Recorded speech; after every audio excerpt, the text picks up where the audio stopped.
আমাদের Kings hybrid লাল তীর যেটা, এটা ৮০ মন, ৮৫ মন, ৯০ মন বা ৭৫ মন যে কোনো একটা এর ভিতরেই থাকবে। যদি কৃষকের ওই সময়ে বাজার দর ৩,০০০ টাকার মধ্যে থাকে তাহলে কৃষক খুবই লাভবান।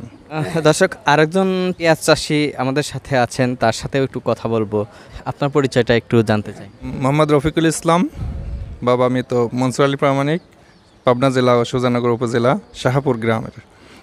এই যে পেঁয়াজের জন্য আপনাদের এলাকা অনেকটাই সুপরিচিত, সেই পেঁয়াজ চাষ করে আপনারা ঘরে সংরক্ষণ করছেন, কিভাবে সংরক্ষণ করছেন, কতদিন রাখবেন, কতদিন পর বিক্রি করবেন, পচন ধরবে কিনা, সবার উদ্দেশ্যে কি বলবেন এই বিষয়ে? আসলে পেঁয়াজ আমরা উঠাইছি চৈত্র মাসে। এটা টিনশেড ঘরেই মাচা বা চাং আমরা যেটাই বলি, আমাদের এলাকায় চাংই বেশিরভাগই পরিচিত, চাংই বলি। চাং ৩ ফিট ৪ ফিট বা ৫ ফিট উপরের থেকে আমরা চাঙের পর রেখেছি। আমরা চৈত্র মাসের শেষে মাঝামাঝিতে উঠানোর পর থেকে বৈশাখ মাস, আষাঢ় মাস, বৈশাখ মানে আষাঢ় মাস পর্যন্ত কোনো পচন ধরবে না। আষাঢ় মাসের পরের থেকে হালকা কিছু বা এর পরের থেকে আরও একটু বা বৃষ্টি বা আসলে পরে এটা একটু পচন আসবে।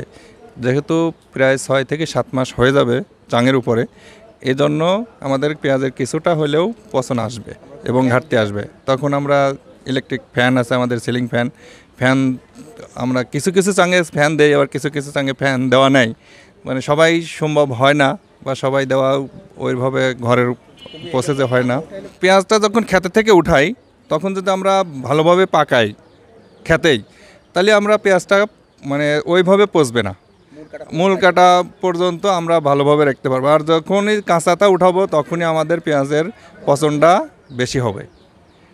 ১ বিঘা জমিতে আসলে কত মন পেঁয়াজ হয় বা কত টাকার পেঁয়াজ হয়, লাভবান কতটুকু হতে পারে?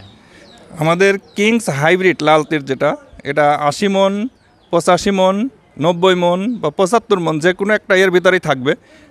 যদি কৃষকের ওই সময়ে বাজার দর ৩,০০০ টাকার মধ্যে থাকে তাহলে কৃষক খুবই লাভবান বা খুবই সফলতা হবে। আর যদি এর পরে কমে আসে বা বাজার রেট একটু কমে থাকে তাহলে তো মনে করেন হয়তো বা তাদের একটু কষ্ট বা পরিশ্রমটা একটু মানে ওইভাবেই হয়।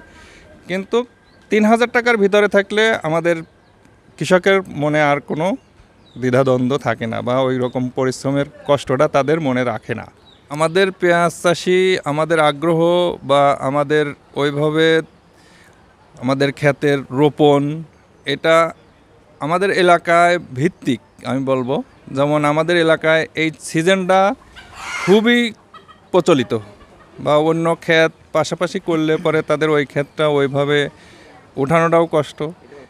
পাবনা জেলার পেঁয়াজটা বিভিন্ন জায়গায় যাচ্ছে বা বিভিন্ন আড়ত যেটা বলা হয়, যেমন ঢাকা, চিটাগাং, সিলেট, নোয়াখালী, কুমিল্লা বা এই এলাকায় যেগুলো যাচ্ছে, এটা আসলে আমাদের পাবনা জেলার জন্য বা পাবনা কৃষকের জন্য খুবই আনন্দদায়ক। আজকের ভিডিওটা আপনাদের উদ্দেশ্যে দেওয়ার কারণ একটাই, আপনিও পেঁয়াজ চাষে উদ্বুদ্ধ হবেন।